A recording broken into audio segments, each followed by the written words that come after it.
seleção brasileira da Copa América, viu o Vitória ser goleado pelo Goiás na sexta-feira e viu o Bahia se aproximar perigosamente da zona de rebaixamento do Campeonato Brasileiro da Série A. Estamos aqui hoje com Marcelo Góes, repórter do Consulado Social, Jeremias Silva, que também trabalha com a gente aqui no Consulado Social, diretor do site, Eduardo Silva, presença já carimbada aqui, já é cliente da casa, e eu, Pedro Tomé. Nos próximos 10 minutos nesse bloco a gente vai discutir um pouquinho sobre o Brasil, vai falar sobre a situação do Mano Menezes, falar um pouco sobre Copa América também. Para começar, vamos falar da atuação, não diga nem patética, que eu acho que foi a melhor atuação que o Brasil teve na Copa América.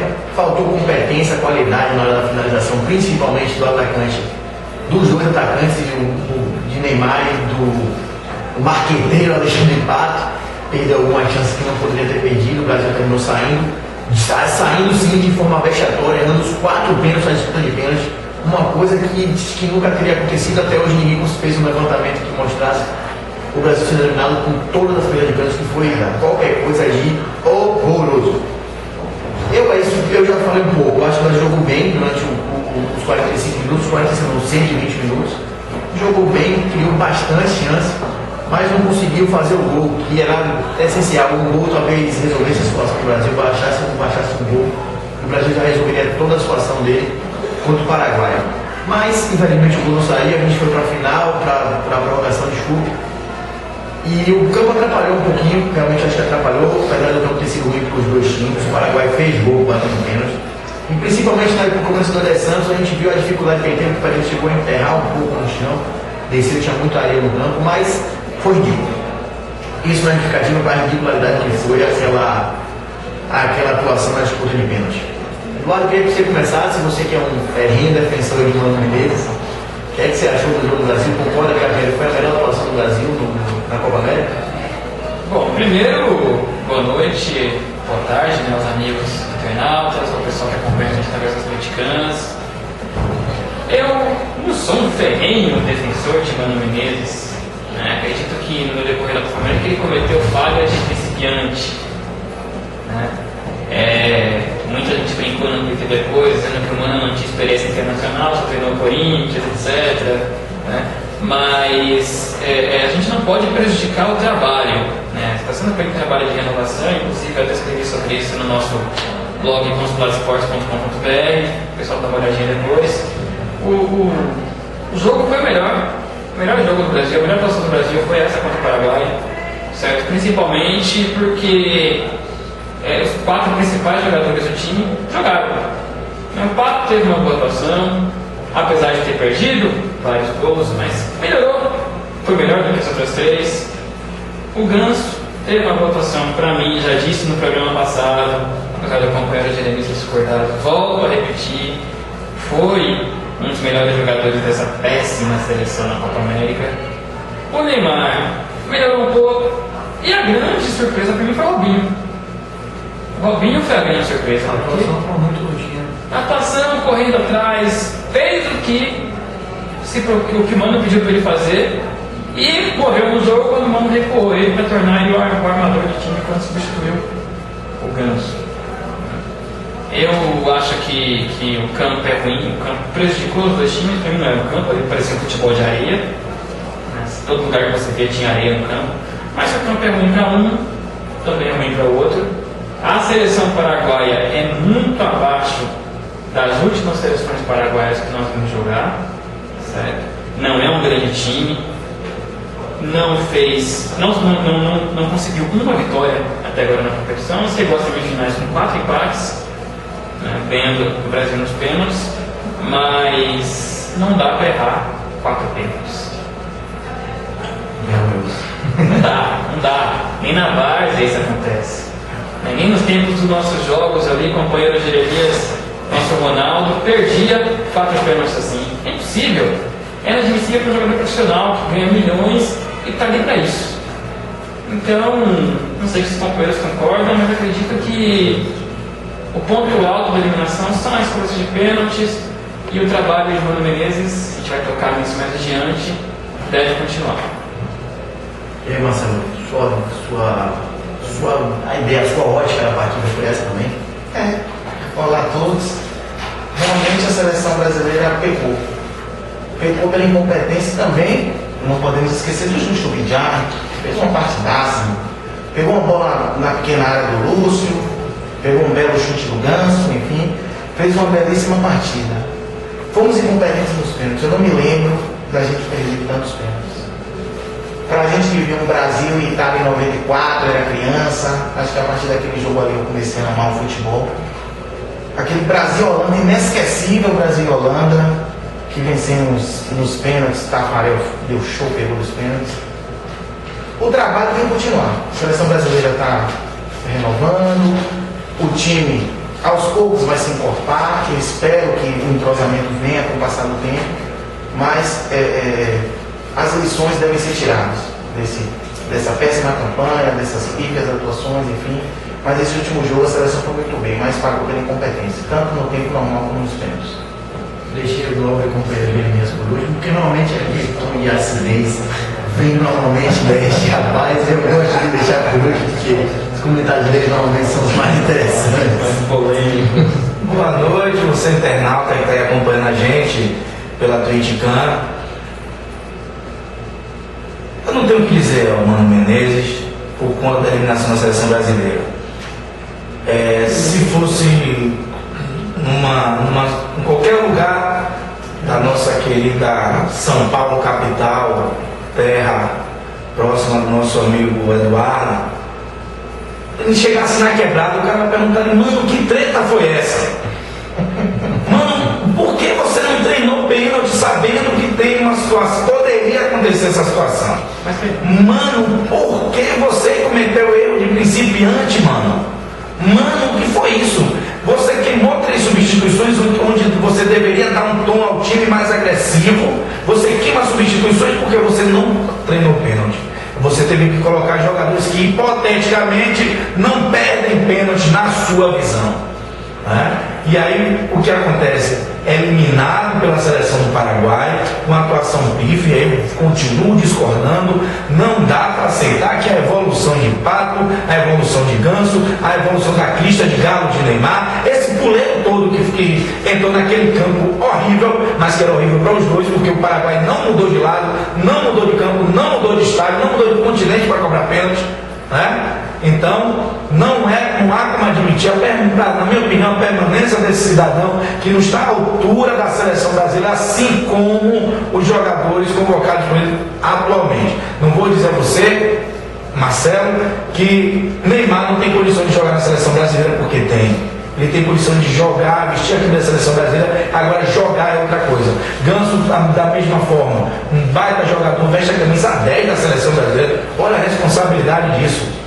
Ele não pode vestir a camisa 10 que foi de Pelé, a camisa 10 que já usou Neto, que já usou Djalminha, que já usou Rivaldo, que já usou o próprio Raí, e jogar como Esdras. Não pode. Ele não pode, Neymar, jogar com a camisa da seleção brasileira, que já foi de Romário, esse mesmo que falou que ele pensa, não sabe nada de futebol. Em alguns momentos ele tem razão. Ele não pode vestir essa camisa e jogar como um pantico. Então, cabe aí, não vou dizer uma reformulação, que se você for olhar a reformulação, quem é que você vai levar para substituir Neymar na seleção? Então, é uma mudança de consciência, e um consciente coletivo. E o treinador Mano Menezes, realmente, ele é inexperiente para enfrentar uma competição internacional.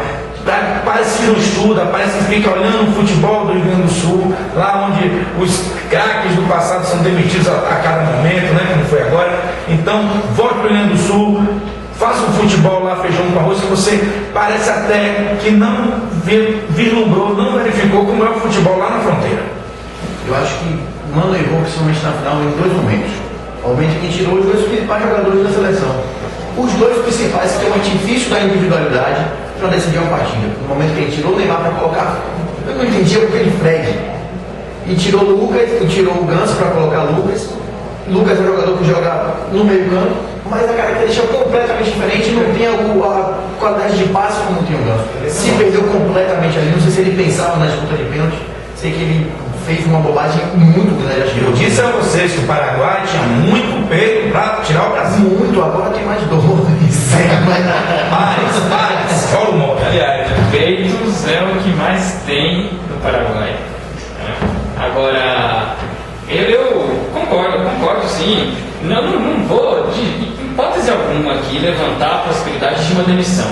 Primeiro, porque quando acabou o jogo, as manifestações no Twitter eram fora Mano e entra Muricy. Pô, gente, vamos lembrar que o Muricy teve o convite da seleção brasileira nas mãos e, segundo ele, disse que não aceitou porque era um homem de palavra e manteria o contrato com o Fluminense. Além disso, existiu uma multa milionária que o Fluminense não abriu mão de não receber, certo?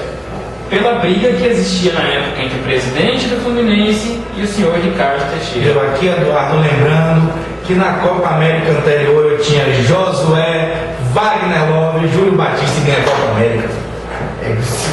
Mas olha só, eu coloquei até no meu blog isso, nessa mesma matéria, e a nossa memória futebolística, né, principalmente nós, né, imprensa, nós torcedores, é mínima.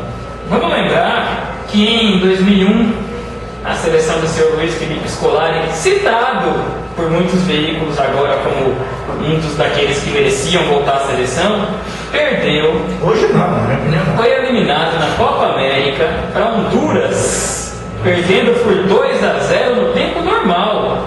E uma seleção que veio capengando, se classificou na última rodada, foi campeão mundial. O nosso colega Vinícius Costa deu uma cornetada aqui, com razão. Sim. Marcelo e Arouca são titulares da seleção sem fazer força. O grupo de Mano não pode ser esse. O time do Brasil não pode ser esse. Então aí, Vinícius, o que é que eu faço? Eu já deixo Neymar, Ganso, trago a Arouca, trago o Muricy também. Eu creio que alguns jogadores dessa seleção não têm mais espaço nessa seleção. E eu vou citar 3 que me decepcionaram muito nessa Copa América e que mereciam ficar algum tempo. Um jogou com o Corinthians. Não, André Santos é o primeiro da lista. André Santos, com certeza. É o primeiro da lista, Lucas Leiva e Daniel Alves. Eu incluiria ainda aí Ramires nessa. E Elano. E a gente pode esquecer, já passou, acho que precisa renovar nesse Eu acho que esses jogadores precisam. Ela já vem cansado desde a Copa do Mundo, ela é um símbolo de voz da seleção de Dunga ainda. É verdade. Jogador que Dunga resgatou, que estava lá esquecido no leste. Teve boas atuações até na Copa. Mas acho que já. O amor acabou o futebol dele, acabou o futebol. Não é todo dia que você pega, né, passa alguns momentos ao lado de uma beldade daquela e ela largar você às vésperas de partidas decisivas é complicado. Eu não sei o que faria também não. Pra gente fechar. Chutaria a bola na lua, como ele fez. Tá tudo valendo. Perto. Pra gente fechar esse bloco, palpites pra Copa América, pra minha final, Venezuela e Uruguai campeão. Todo mundo. Pra minha final é Venezuela e Uruguai. Eu gostaria muito de ver uma final Venezuela e Peru. Também, cara. Ia ser o fim do futebol sul-americano. Radical que faltava. Já imaginou? Os ingleses fizeram uma matéria dizendo que o futebol brasileiro morreu. Já imaginou? Peru e Venezuela não seria pá de carro, não seria mais uma pá de areia naquele campo horrível que a seleção jogou. Eu ainda acho que Uruguai e Paraguai fazem a final, né? E continuo torcendo para o Uruguai, não tendo comemorado efusivamente a vitória, a passagem do Paraguai, né? Porque eu acho que o Paraguai tem peito sim para passar também da Venezuela, apesar da torcida de Fidel Castro, e Hugo Chávez, Chapolin, Colorado, enfim. Eu acho que o Uruguai mostrou contra a Argentina que tem amplas possibilidades, é quem está levando a competição a sério, mostrou isso com um time que não é lá um time de estrelas. A grande estrela do Uruguai, Diego Forlan, é um trabalhador do time, né? Ao mesmo tempo que ele está na lateral esquerda combatendo, ele está batendo falta no ataque, fazendo boas jogadas. E não fez gol ainda, ele está sendo um trabalhador do time. Então, eu acho que daí Uruguai, Paraguai, porque o Paraguai tem peito, repito, para vencer agora muito mais para vencer a Venezuela, né? A seleção vinho. E Uruguai campeão aí. Eu acho que vai ser nesse dia, mais uma vez, a grande vai brilhar mais uma vez a estrela de Diego Forlan. Uruguai, Paraguai, Uruguai campeão. Eu fico com a Venezuela, para minha grande surpresa Eu acho que dessa a Venezuela Copa vai dar uma América. surpreendente. Um futebol que não é empolgante, muito longe disso. Venezuela campeão da Copa América e o, sei lá, o Atlético Goianiense campeão brasileiro. Não, vamos exagerar, mas acredito que a Venezuela. Por que não? E no futebol? Tem chance de ser campeão. O último saco de pancada do futebol da América do Sul. Último gol do futebol da Venezuela. Não tem mais gol. Voltamos daqui a pouquinho no segundo bloco. Um abraço.